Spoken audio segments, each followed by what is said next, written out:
This is yet another episode of Career Talks by Welcome Solutions. And in these meetings, we talk with professionals who have fascinating careers and who are willing to share their life hacks with us.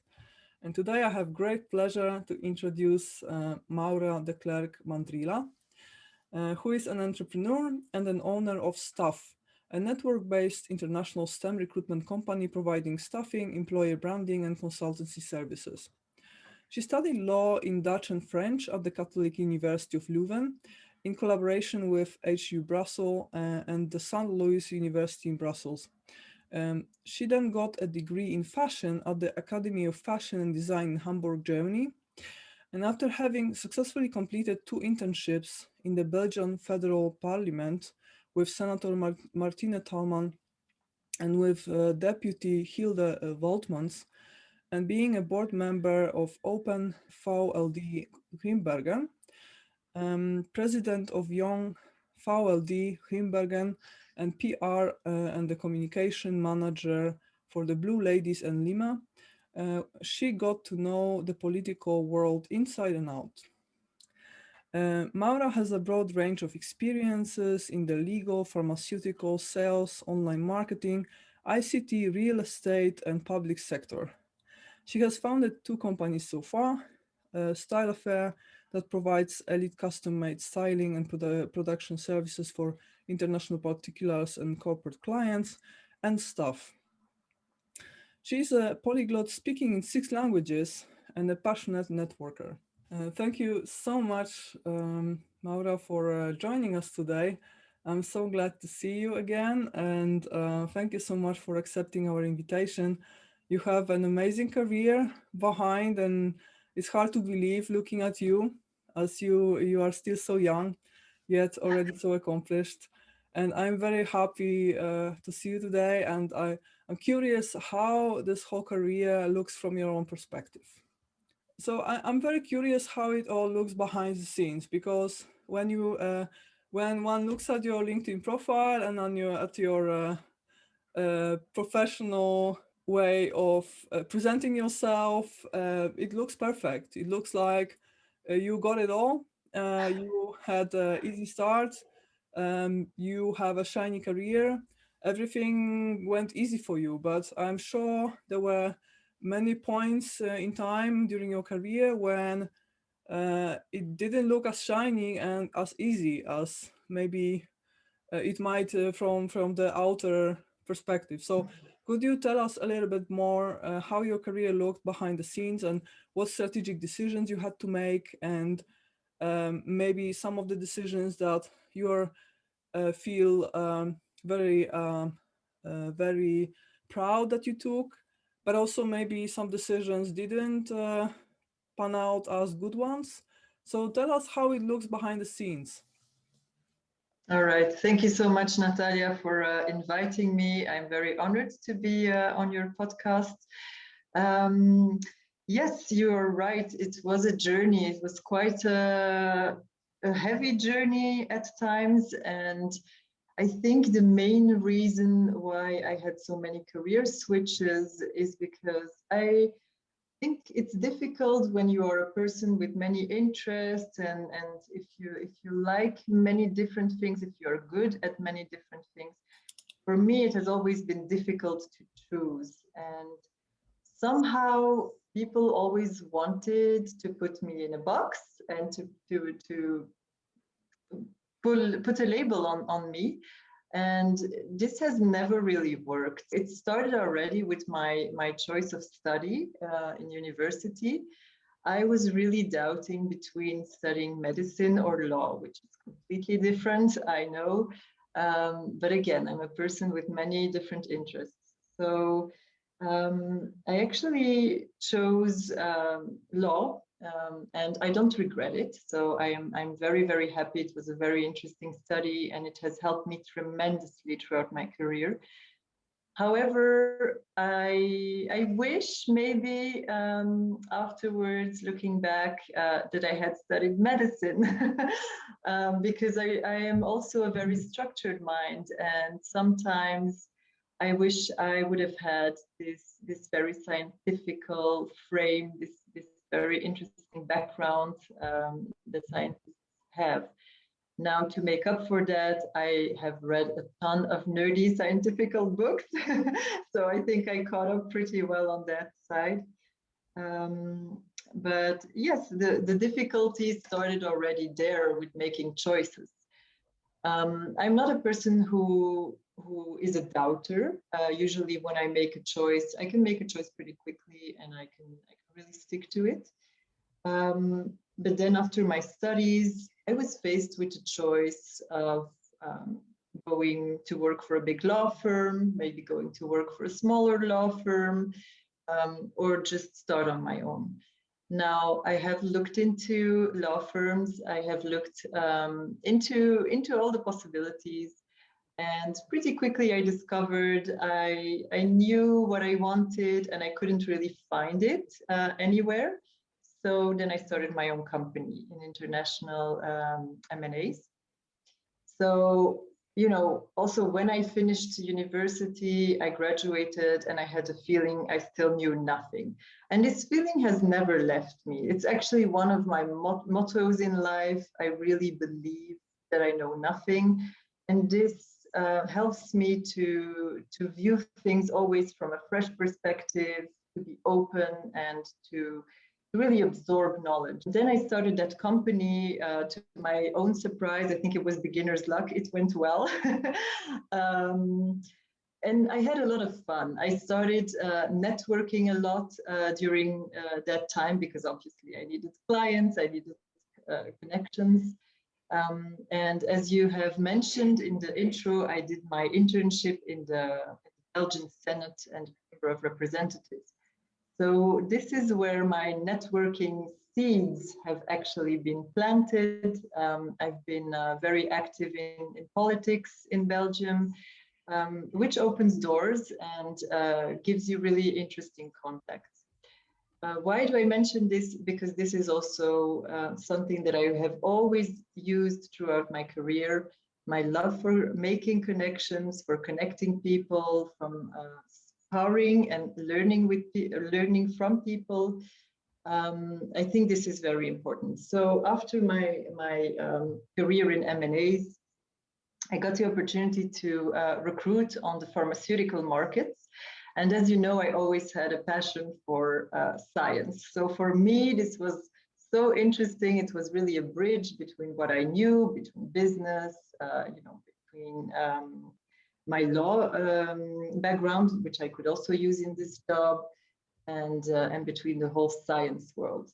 And for me, this was really like magic. I enjoyed it a lot because I've gotten to know so many interesting people. Some of them became good friends. We had the most interesting conversations, and we really helped each other and we enriched each other's lives. So after this contract ended, I was faced with a decision of moving to San Francisco or moving to Hamburg, Germany. So naturally, I was already thinking of looking for apartments in San Francisco. I thought, why would I go to Germany if I can go to San Francisco, right? So, but I saw, for $6,000, you have a small 30 square meter apartment in a not so safe neighborhood. Also, the relocation package was not so good, the health benefits. So I decided the wisest decision would be to move to Hamburg. And so I did, with a very wrong image of Hamburg. I thought, oh my God, I'm moving to the North Pole. It's going to be so cold and so dark, and people are going to be so unfriendly. And I was wrong, and I happily admit this. Hamburg was an awesome experience. It was a different culture for me. I had worked on these areas before, the German-speaking areas, so I knew the business culture a bit. But still, when you live in a country, the culture is still very different. Even if Belgium is only 600 kilometers away from Hamburg, I still felt like I was in a new world. I literally made new connections in my brain, learning German. And also, I didn't know what to do then, because like I told you, my contract had expired. So I wasn't a recruiter anymore on the pharmaceutical markets.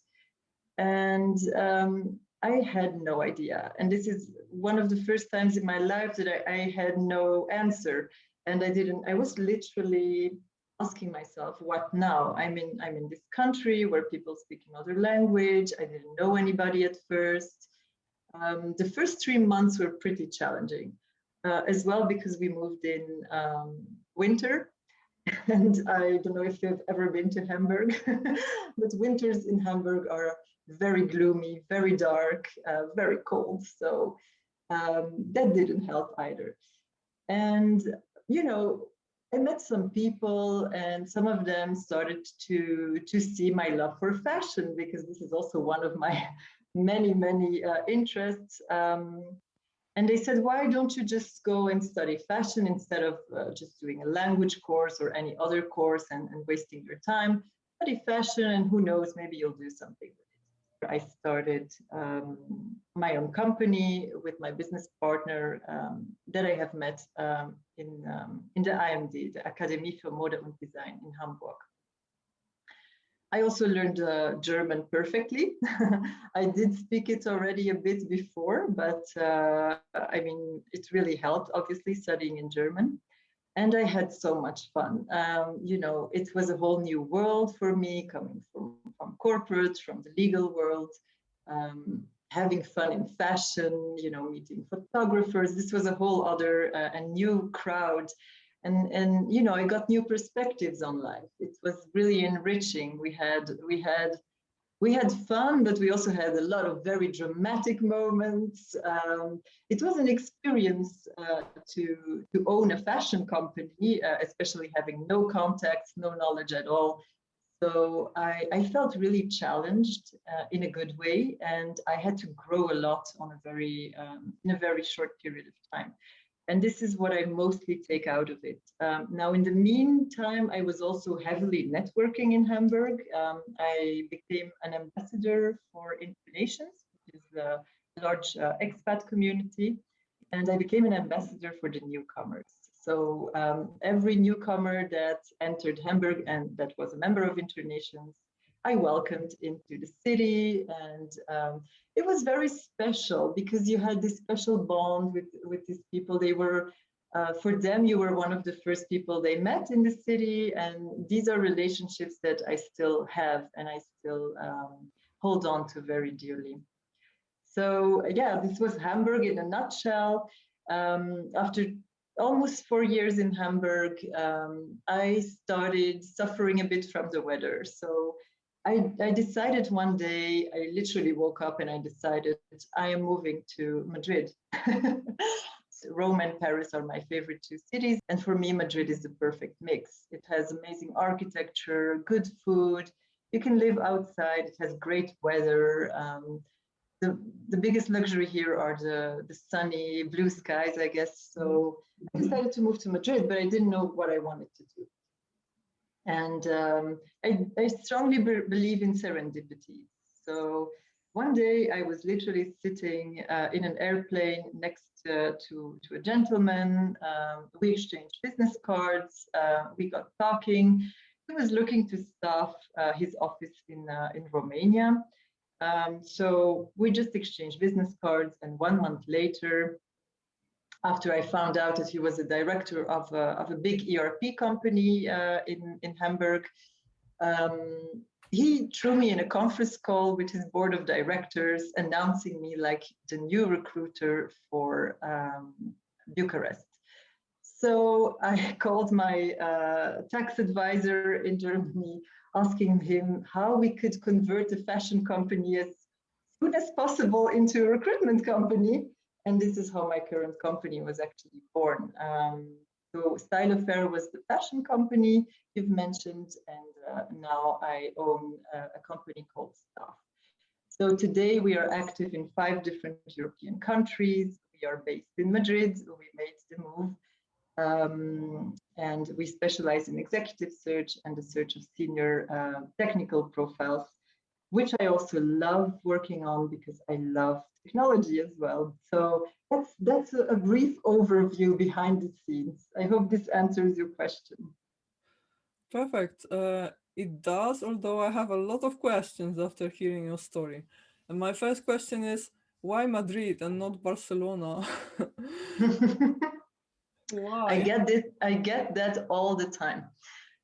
I love Barcelona to visit.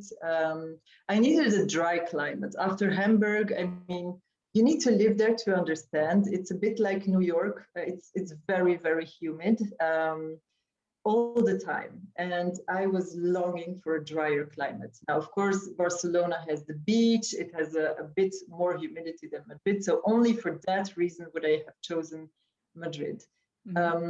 But also it's a bit more, Madrid is a bit more cosmopolitan. It's a bit bigger, and I think it's a general feeling here. For me, Barcelona, it's not a capital. This is what I'm trying to say, I think. In a capital, you have this this international cosmopolitan feeling. There's always a buzz, and I think I needed that because Hamburg was quite a calm city, which was nice, but I needed something else for a change. Right. So yeah. I perfectly understand it, actually. That's also one of my main resolutions, that after the lockdown ends, I might actually move from where I live now, which is also a peaceful city, to Amsterdam, which is much more international and where all the entrepreneurship also happens in the Netherlands. So I perfectly understand this. Although still in Barcelona or Ibiza, it still sounds tempting compared to Madrid, but I get your point. And another thing I like to mention is referring to what you've said about your dilemma whether or not to choose medicine over law as a major. It's interesting because, like, from what I notice talking to people, medicine has something special to it, and those people who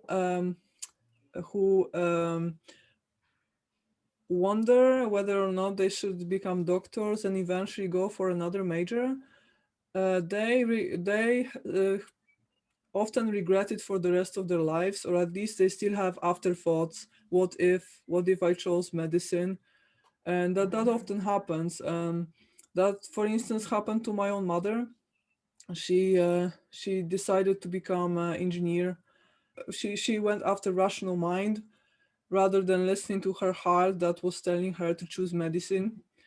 And then she always had thoughts about it. And now when she's about to retire, she's thinking about actually going to study medicine just right now, because she's been regretting it for her whole life. So there is something special about becoming a doctor and studying medicine. That's just one remark I want to say. Anyways, all right. So about and I have another question for you, because I also noticed when you were speaking about your travels and your career path so far, you seem to have an ease in learning new languages and adapting very quickly to wherever you go. And 6 languages, that's very impressive. And I myself, and I think most people, have hard time absorbing new languages. As a polyglot, could you share some of your life hacks for how to learn languages fast? So for me, a language is no different than any other system. For instance, mathematics, logic, even music, I would say, is a language in itself. So you need to know the basic rules, you need to learn the patterns, and you also need to listen to it. And I think this is true for all these systems. I don't understand people who say, "Oh, I'm good at doing mathematics, but not good at languages." For me, that makes no sense. I'm good at math because I understand the language of mathematics. I understand the system. And this is also the reason why I can speak many languages, because I see the patterns behind. So I guess there's no miracle, quick fix hack. You need to have a deep understanding and to connect with these languages and with these systems. Okay. Well, interesting. Sorry. Well, that's interesting to hear because I always felt that I wouldn't say I'm a mathematical genius. I'm far from that, but I was always scoring better than most of the population in terms of my acquisition of maths and the speed, how fast I can catch Mhm. the new concepts in mathematics. Yet I always felt I'm way below the average with learning new languages, and now I'm trying to learn Dutch, and it's a very shameful situation for me because I'm here for almost 10 years now. Yet my Mhm. Dutch is miserable, and I feel maybe in my case it's also a problem with memory, because mathematics is learning very simple rules and then deriving like theorems and new rules based on these like little set of axioms, Mhm. and I think as a scientist you also learn that too. You learn rules more than you learn facts, at least at certain level that's what happens, Mhm. and I always have a problem that learning the rules behind the language is not as difficult, but I don't have a material to work with because my vocab is too narrow, and I really I have difficulty learning new vocabulary fast enough. That's I think my problem. Um, Mm. Why do you so make a distinction between the rules you learn in mathematics and the rules you learn in languages? Why is there a distinction in your head? Because it's fundamentally the same thing, no? it is, and so I think in my case I can learn the rules in the new language relatively Mhm. quickly. The problem is to build a sentence and express yourself, you also need vocabulary. You need to have memory for how to translate single words. And I think that's my problem, that my memory is quite bad. And yeah, Let's agree to disagree. I don't think there's anything wrong with your memory. I think it's like in mathematics, you need practice. If you do algebra every day, you are getting quicker and better at it, and it's the same with languages. So on this one, maybe you should see more parallels, and then you'll see it will come easily. maybe. Yeah. Let me Well, know if that worked. yeah. Well, it's also, I think I'm in a specific situation because living in the Netherlands, you don't really have much chance to speak Dutch. Because as soon as people feel that you're struggling speaking Dutch, they turn to English. So they don't really give you a chance to stutter in Dutch, which you need to learn actually. Mhm. So that's, I think, the problem. Yeah, Anyways, maybe. well, okay. I will have to think about it. But thank you for your advice. So, from what I understood, so far you created three companies. But at the moment, the one you're occupied with is staff, and this is also a topic that is related to the main theme of this channel, which is all about careers. So I'm very curious to learn more about how your company works, especially in times of the Corona crisis, because I know that for many recruitment companies, like the situation changed a lot in the picture and in the way they operate. So, what do you do? What are the services that you've developed, and what is the vision behind the company, and how does your typical working week look like?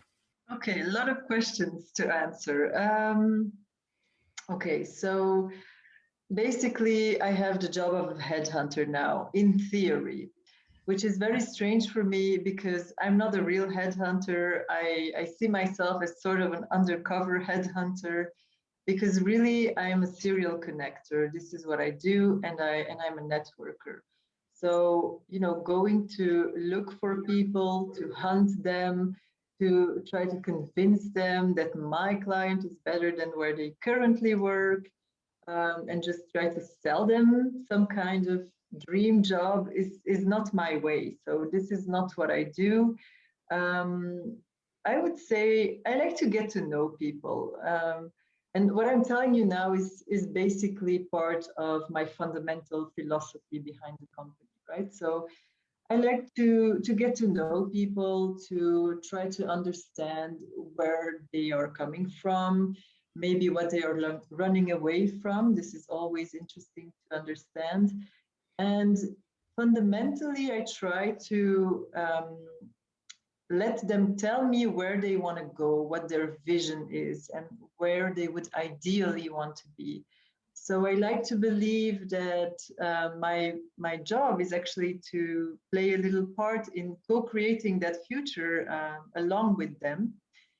And I would say, yes, part of my job is, of course, giving them career advice and some guidance. But most of my job is listening to them and trying to understand them. And the best thing I can do for them is be a good sparring partner for them. So this is really, really at the base of how I view recruiting. So for me, a good recruiter stays in touch with the candidates throughout their whole careers. And the added value of a recruiter is the network that they have and the market knowledge that they can bring for the companies they work with, but also for the candidates. So this is the fundamental starting point for me for approaching my business.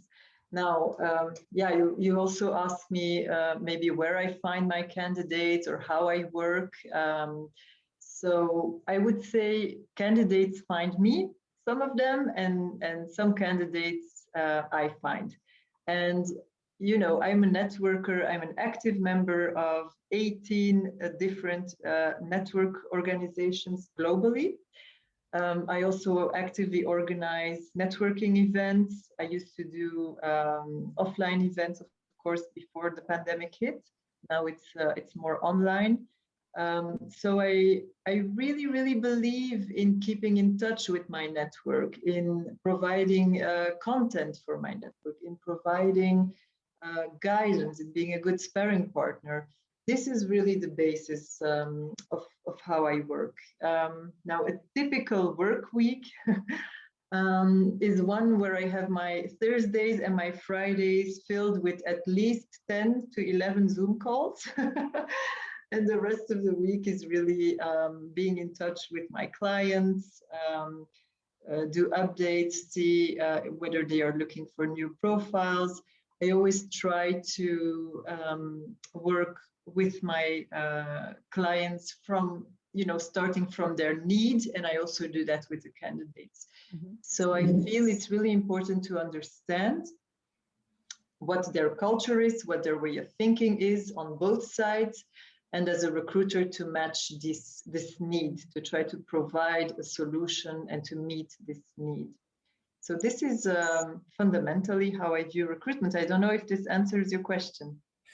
Yeah, actually, it's very interesting what you're saying, because from what I see, talking with recruiters, this is not a typical approach. So most headhunters, they work with clients who are corporate clients. So as soon as corporate client has a vacancy to fill, they start the hunting phase. But from what you see, from what I see, you're doing is a bit different approach. So you are working on actively developing your network and connecting to potential job candidates, and you're working on both sides. So you're working with corporate clients who actually have the vacancies, but you're also working on developing relations with a number of people who might potentially be good job candidates. So that's already, I think, different from what I've seen in most cases. Very interesting. Definitely a lot of hard work from you, because that's requires so much more engagement, I think, than the easy way. So that's interesting. And yeah, actually, I have a lot of questions about it then, because how can you self-manage in this complex environment? Because that requires so many meetings, and so many, yeah, being so active on a daily basis, right? You have to go into interactions with so many people. And so I like to ask you, um, what is your general approach to meeting new people? So is it that you develop certain intuition for who might be potentially a good person to work with, and you can kind of screen someone in 5 seconds or in 1 minute and say, okay, this is my person or this is not my person, and continue based on that? Um, or you usually give it a punt and get involved in new interactions without really thinking of the long-term plan related to that particular interaction? Okay, so to answer your question, like I also work with corporate clients to be clear about that. And yes, of course, they have open vacancies that I always keep in mind. I will always keep those in mind when networking. Now, you can network in a very open, positive way and still be strategic about it. For me, it's not a contradiction at all. And this is how I do it. So basically, when I meet somebody, whether it's a potential client or a potential candidate that I could place with my clients, or maybe somebody who has no professional relevance to me, that doesn't matter. I always approach it the same way. So networking is not about selling anything. Networking is not about, oh, I've met you, you're a potential candidate, would you be interested in that job? This is horrible. I mean, you would laugh, but this happens every day. So this would be like the way not to do it, the wrong way. So the way to approach it is you have to be open. You have to be genuinely curious about the other person. Show interest in what they do, ask questions. I mean, any good recruiter should almost not speak, just ask questions and try to understand the mindset, the reasoning, and the need of the other person. So in any network interaction, whether it's related to recruitment or not, you need to be open. You need to be you don't need to be there with an obvious agenda. You need to be genuinely interested in that person and building a connection, because people work with you based on this connection, not on the names of your clients or on the fact that you approach them or not. In the end, people work with you and keep on working with you for you. So be yourself always, be authentic. I know this word has been used and reused and misused, but I really believe that if you are aligned, if you're genuinely interested in the other person, and you're genuinely looking for ways to connect with them and to also connect them to maybe other people that might be helpful to them, so that might be a potential employer or a client of mine, but that might also be somebody else from my network that is completely non-related to my recruitment activity. And even in this case, I notice that most people come back. They will always come back to me because I genuinely did something for them, and they will want to give back in some way. So it's not even about me expecting this, expecting that they do something for me in return. It's really about the fact that there is a flow. I believe in Pantare, in the flow state. I've been obsessed with studying that as well. And I think as soon as you start hard selling, you introduce some kind of resistance, because then the other person is like, okay, whoa. Hard selling is not very subtle in any case. Right. So I would say, especially the first contact, just be interested and don't have any agenda. Even if in your mind, you keep it in the back of your mind, this might be potentially somebody that I can help get a new job, or that I can help hire people for his company. But I never discuss this, never. Usually people come to me. So yeah, I guess I hope this answers your question. Right. So is it often the case that people whom you meet in, let's say, social situations on in these different online networks, is it often the case that they are unaware that you are an external recruiter and they just talk to you naturally without knowing that you might potentially have a placement for them, or from the very beginning you actually make it clear what your profession is? Well, I'm certainly not hiding it, if that's the question. I'm not deceiving anyone. It's just I don't feel the need to profile myself as a recruiter. Of course, when introducing myself, I'm going to tell them what I do, but my introduction would be a lot broader than that. I will focus a lot on the networking part because I am truly a networker before anything else. Right. I feel this is a genuine introduction, and they know who they are talking to, but they also see if the relationship is genuine or not. This is something you don't need any special education for this. This is human interaction. Right, right. Yeah, I'm just wondering because I feel, if especially for people who are actively looking for jobs, if they encounter someone who is a recruiter, they might kind of show us some form of a persona, right? So they start, they know that they, if they perform well, they might actually be offered an opportunity. So perhaps it might change their behavior a bit if they know what your profession is. Yeah, so that's why I'm curious. I asked about it because although I also understand that it's hard to really hide your profession, right? Once you're asked, hey, what do you do for a living? Well, most people would say, well, what they do for a living. So I probably also would say openly what I do. So, Of course. but I think, you have an eye for people, right? So you can tell who is genuine and who is actually showing you a persona. So you probably already have a good sense of how to tell the difference. Biases exist always from both sides. I mean, sometimes when I say I'm a recruiter, I can really feel a resistance because recruitment doesn't always have a positive name. I don't need to explain this to you. You have been speaking to a lot of recruiters. So, biases are everywhere in the system. Recruiters are biased as well. People are biased.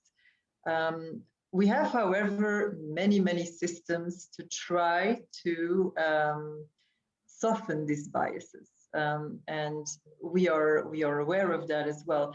For example, for me as a recruiter, when assessing a client, of course, I will use the typical systems that are available, like MBTI to try to assess the personality. I use Enneagram as well.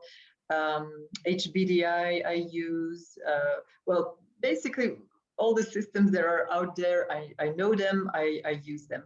But what do they say, honestly? For me, they only give a very small indication about the person, and I try to be very much aware of that. I don't believe any of these systems tells a complete truth about somebody's personality. It has some value. It gives some small direction that we can further explore. So this is how I view it. And this being said, I have kind of developed my own system to try to assess people. I mentioned already open mind, curiosity. This is very important. Asking questions, asking the right questions at the right time, because timing is also important in a conversation. Rhythm is important in a conversation. Again, the flow. And this is valid for both clients and candidates, because you need to assess the people that you are talking to and to really understand them. So understanding the context is also, it's like the second step behind understanding the person. So in which corporate culture will this person arrive, or what is the corporate culture of the client? The trends that we see in these companies, what are the possibilities within a company, what are the desires of a candidate or the ambitions of a candidate. So the broader context on both sides is also very important to assess. That's certainly a factor.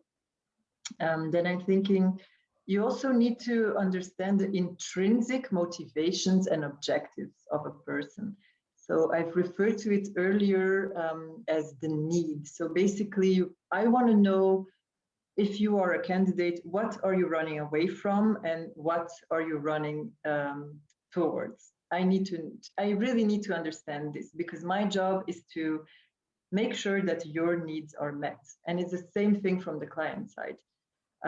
Because often people lie to themselves, and often these motivations and this need is hidden to the people themselves. So it's my job to try to get it out of them.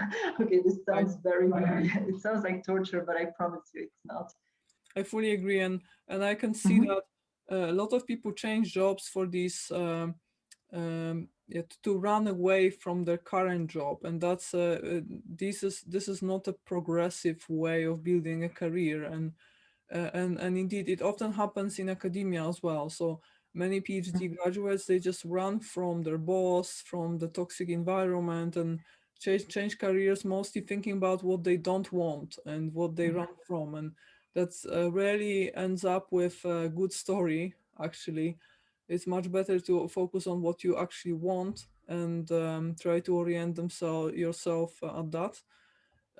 So I can see the point, and actually I dedicated a whole chapter of my book to this exact problem, that this internal and progressive motivation is usually the best way of choosing jobs. And indeed, I fully agree with you that people lie to themselves a lot, and and yeah, and sometimes it's also difficult to admit to yourself that the career you chose many years ago is just not for you.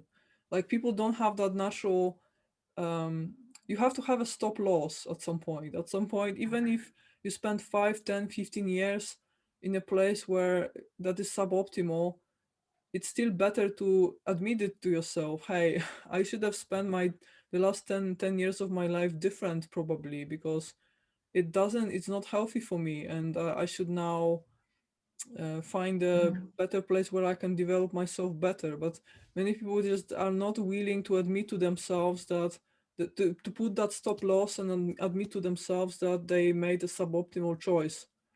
Yeah. Before. And you know what? That's actually one of the biggest mistakes people make. It's staying too long in the same career. It's a mistake from so many viewpoints, because first of all, you cannot develop yourself if you're stuck in a company for 20 years, or I don't know how many years. You can't learn new skills, or just very little. You can't broaden your network. So it's actually more of a risk to stay than to go, but people view it the other way around for some reason. Yeah, exactly. They feel like if they change the career at some point, that it is as if they were losing all they achieved before, which is not true. And No.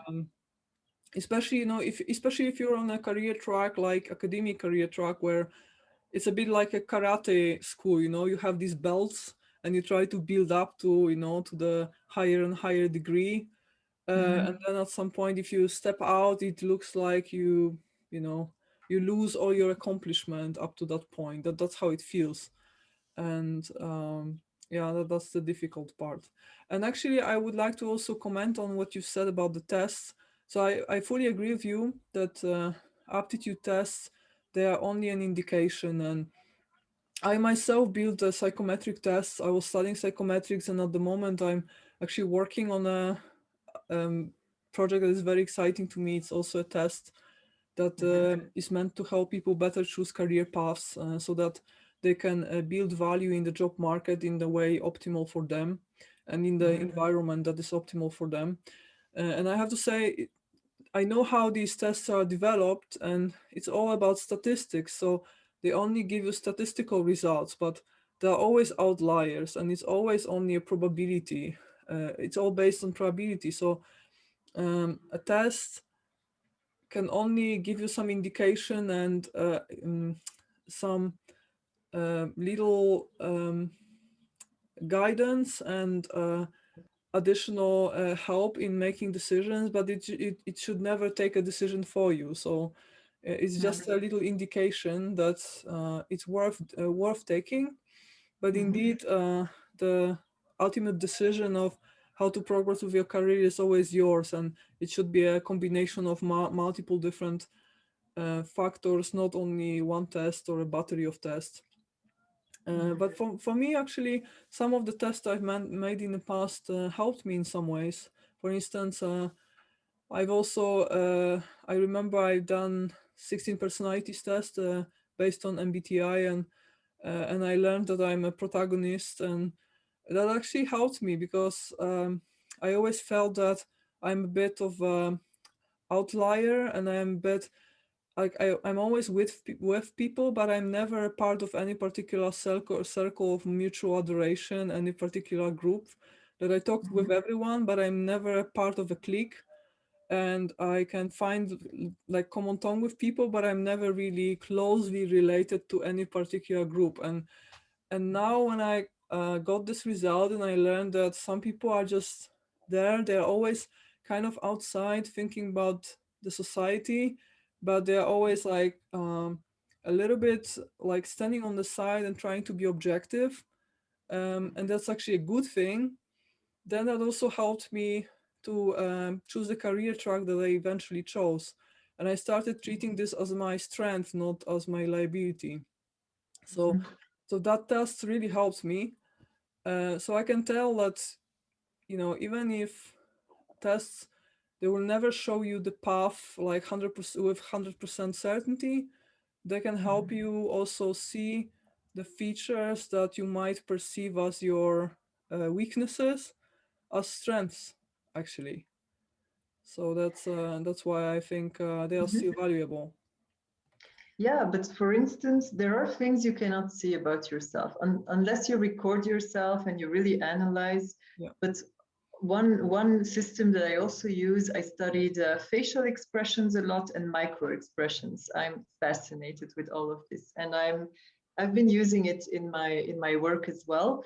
Again, it is an indication, and it's also all these tests, well, if you can call them tests, or all these systems, they show how you are in this moment, in this particular moment.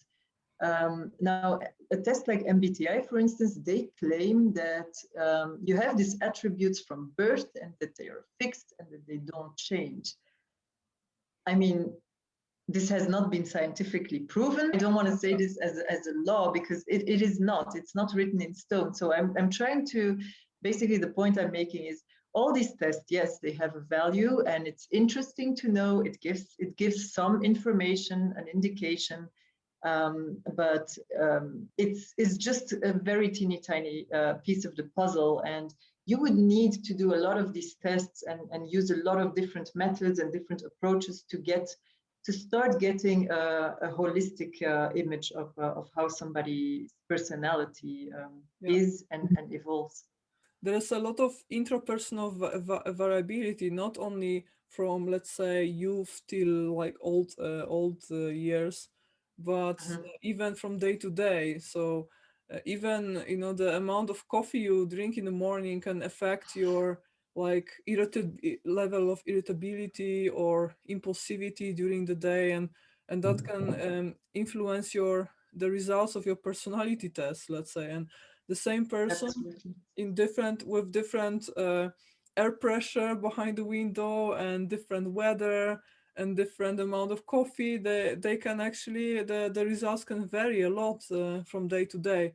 That's also Yeah. when I coach people, I always tell them, treat this seriously, take a personality test only when you sleep well in the night, and don't stuff yourself with too many psychostimulating substances like coffee, because it will change your results. And there is indeed a lot of that's why human psychometric data is highly noisy. That's also my struggle right now, because I'm working on a model, and I know how much variability there is, and that's also a constraint, because once you construct the psychometric test, you can't build like very complex models, because you will definitely overfit the data. Like the data itself is so noisy that you have to have very simple model with well defined variables and really, yeah, like as simple construction, as simple architecture as possible, because of this factor that we are not machines. We have our moods, and we indeed, the results differ from day to day, indeed. Maybe a last thing I want to say on this subject to just to come back a bit to the recruitment. So we've talked about biases, and even if with the help of these tests you would try to have a match of the client's needs with the candidate's needs, that's not perfect because perfection doesn't exist. But even if it's a very good match, in the end, the client decides to hire or not to hire the candidate. And I have seen this in my job many times, that even if the needs were very, very well matched and everything was aligned, and it was almost on paper a certainty that that's it, we have a deal, the client has found the ideal candidate.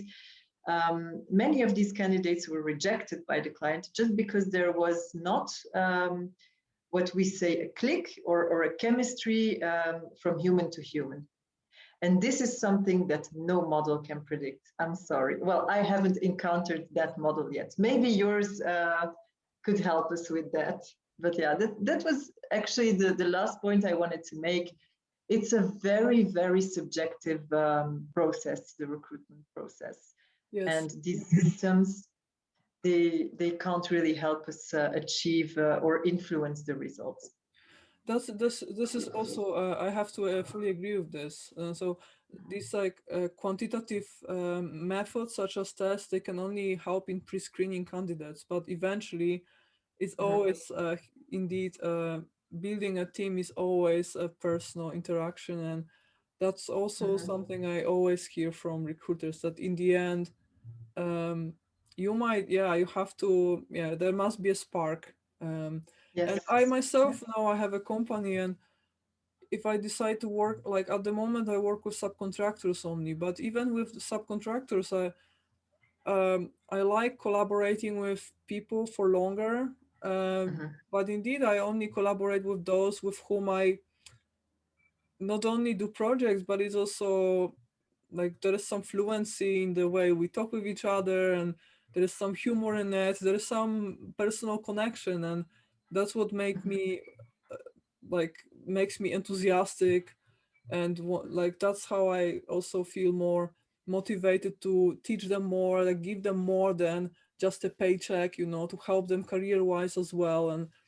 And that's I think if I hire people at some point for the company, I would be like, I would treat it the same. I would just choose people whom I also feel a personal relation with, and so, and you can't blame a recruiter for that, because at the end of the day, these personal connections also increase the probability that there will be no mishiring, and mishirings are they're high cost and big problem to a company. So that's what you aim for, right? You don't aim for just having a contract signed and having a paycheck, but making sure that it will work out for a long time.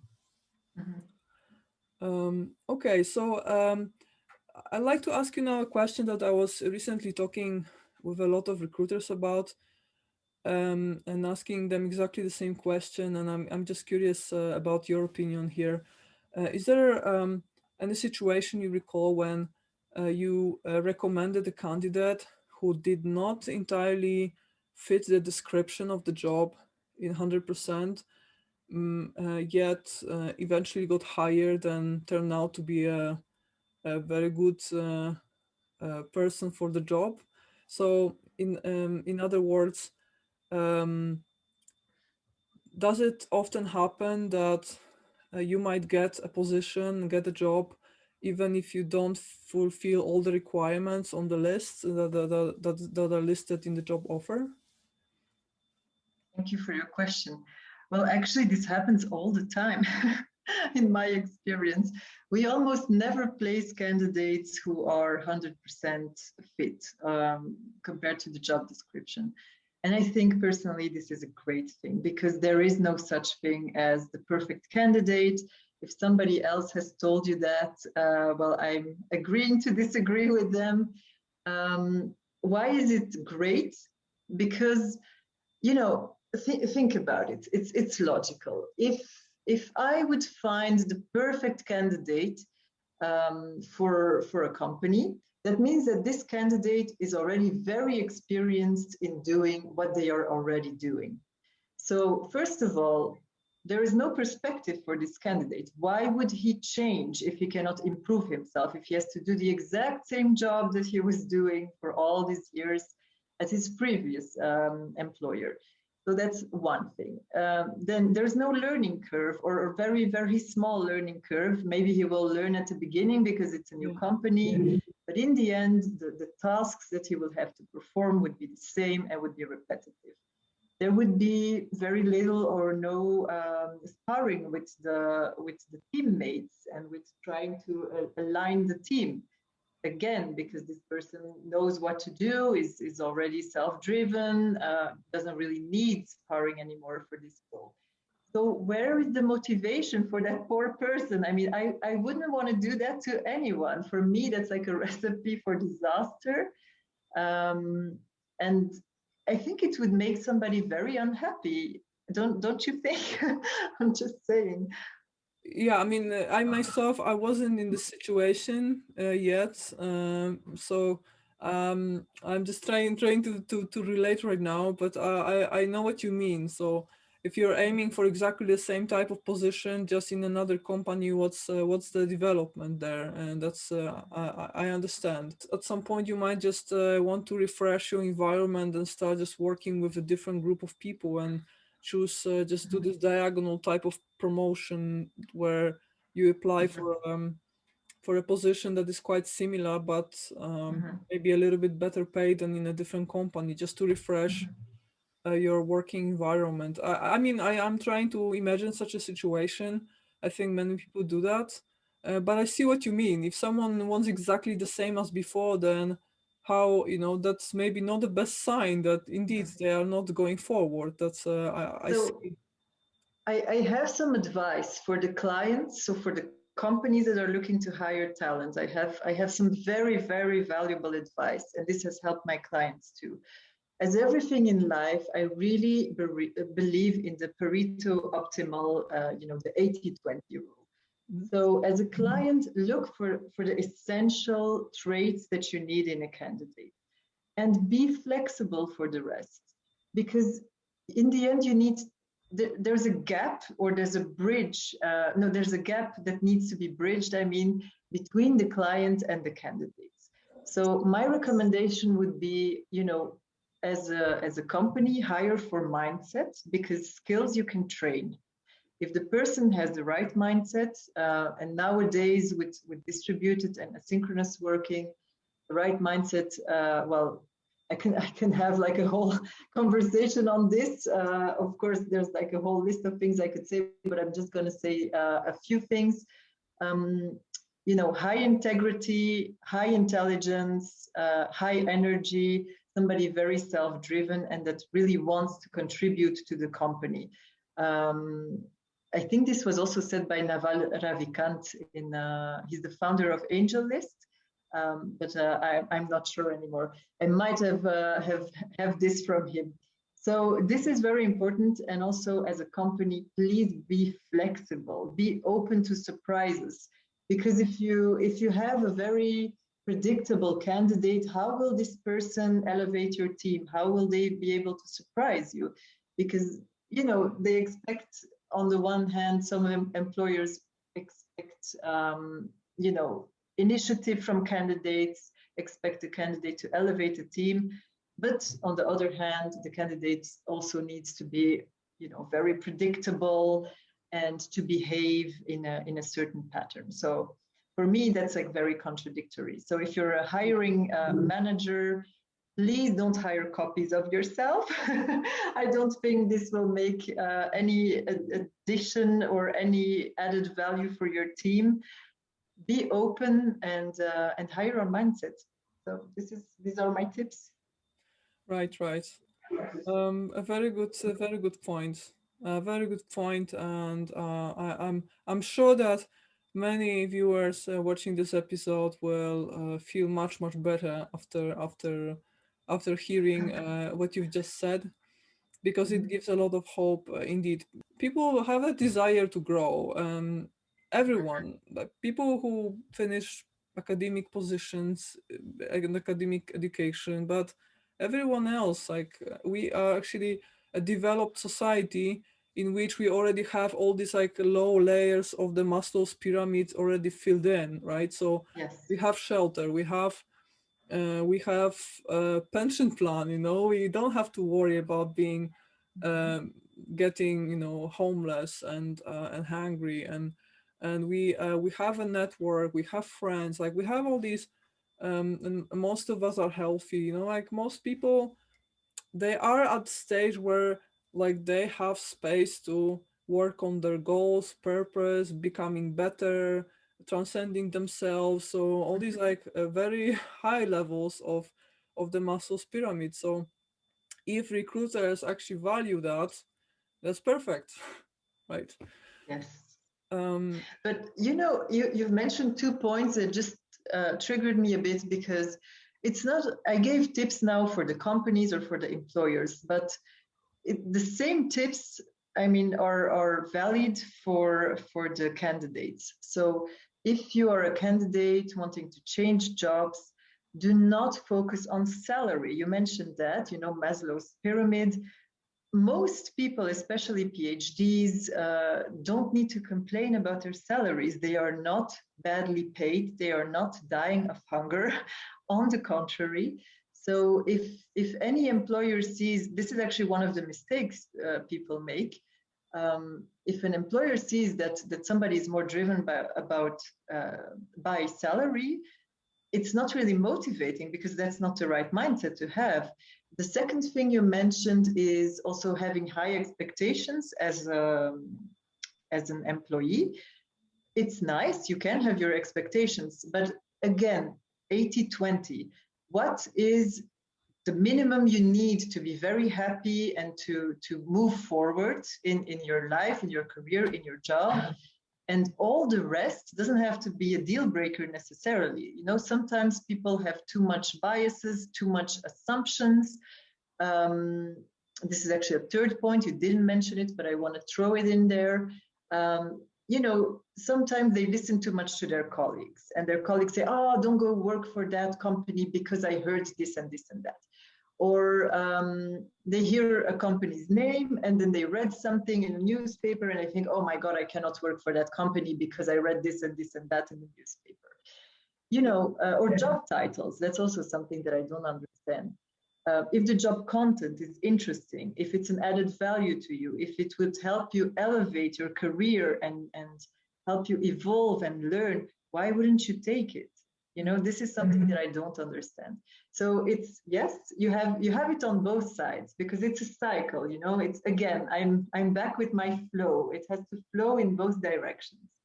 So this is my little side note on what you said. and I couldn't agree more. And I think there is also a lot of hate that journalists produce. So whatever comes on the media in a negative context, such as this famous scandal with Cambridge Analytica that Facebook was collaborating with in the American presidential campaign. It really it was a major backlash on the Facebook's image, and I know a lot of people who now say, I would never ever work for Facebook. They are just evil and sell your data, etc., etc.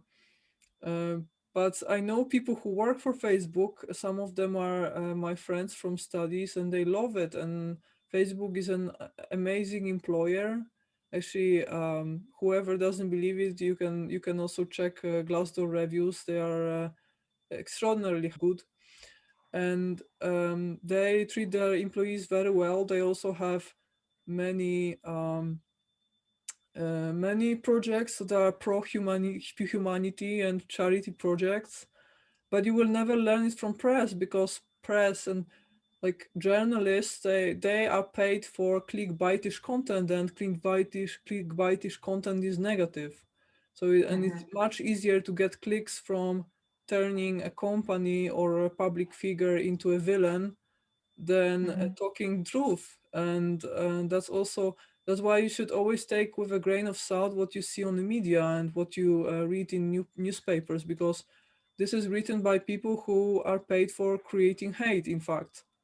And before you kind of cross out the company from your list of interests, you should also look at what the employees of that company say, and not only what is written on the media.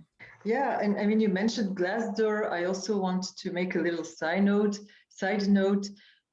Mostly, I see reviews from employees who don't work at a certain company anymore for very different reasons. But usually, these comments are not very positive. So also with Glassdoor, take it all with a grain of salt. Maybe somebody has been fired for a good reason, and they are just frustrated. So this is exactly my point. Everything you read, be authentic, be yourself, just start from your own goals and your own needs, and see and think for yourself. See if this job can or cannot fulfill your need, because in the end, that's the only thing that matters, not what any media or any other people are saying about it. So make your own mind and think for yourself. This is what I want to say.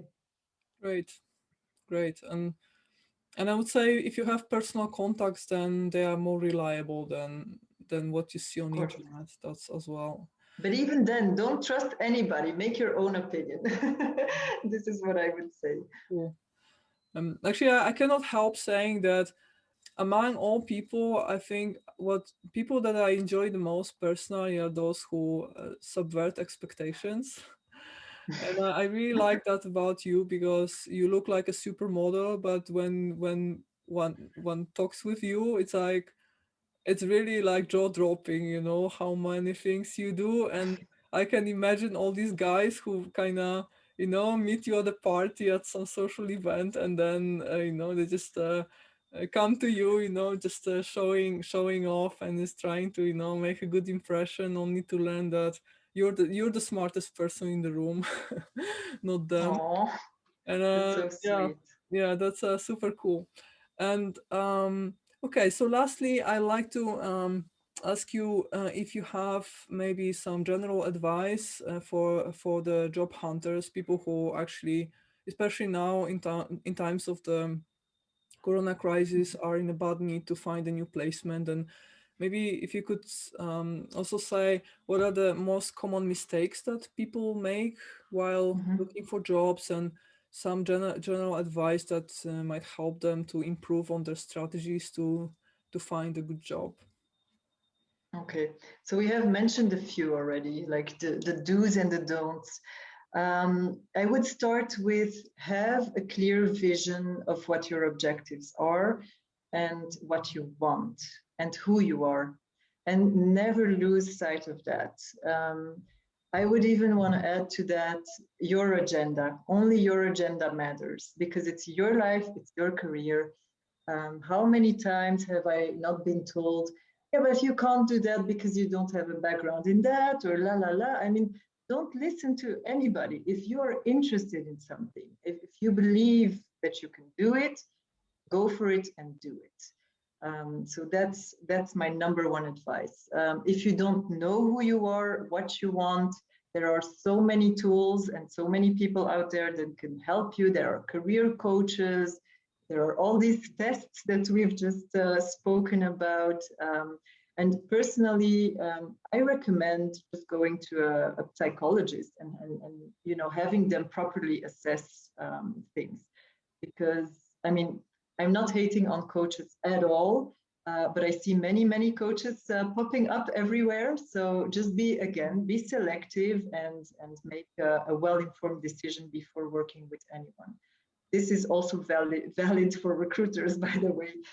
So that would be my first point. Then we had a few don'ts. So don't focus too much on the salary, because we live in a fantastic world. I think people were never this well off in history as our generation, as the people nowadays.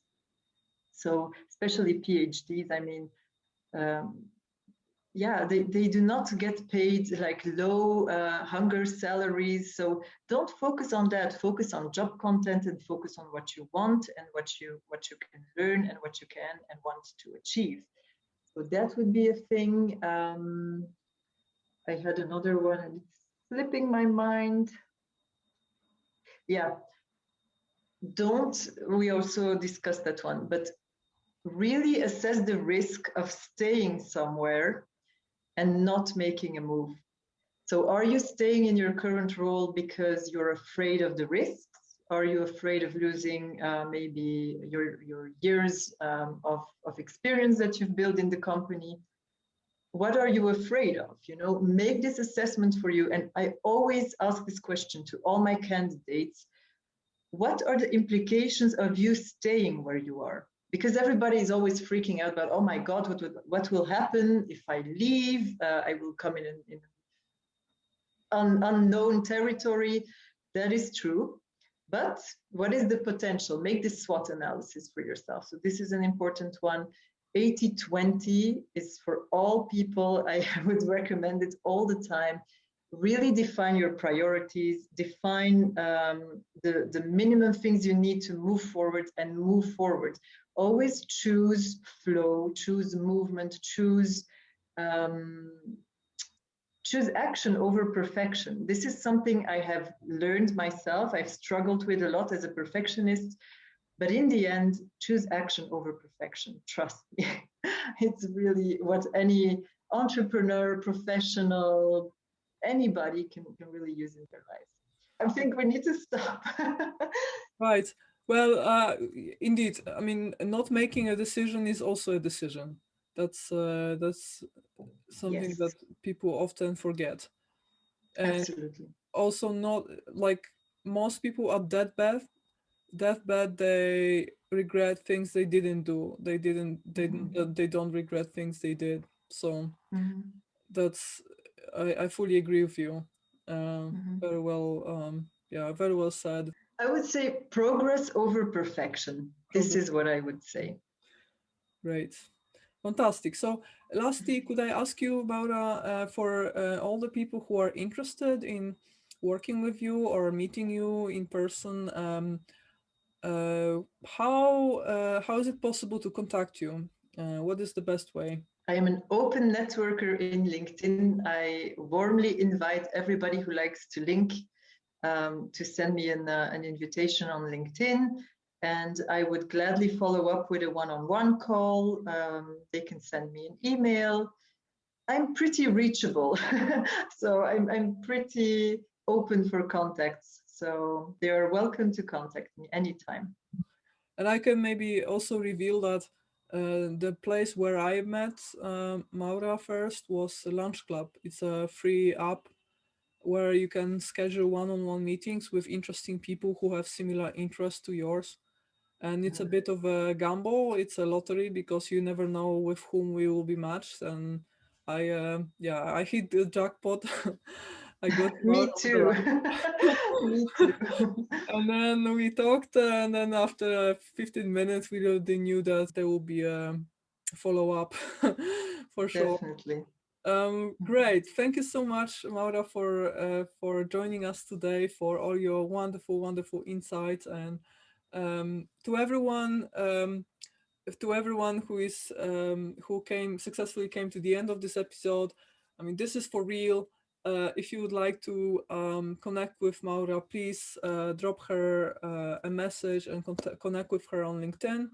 And if you have any comments or questions for this episode, please post them below and we'll take them.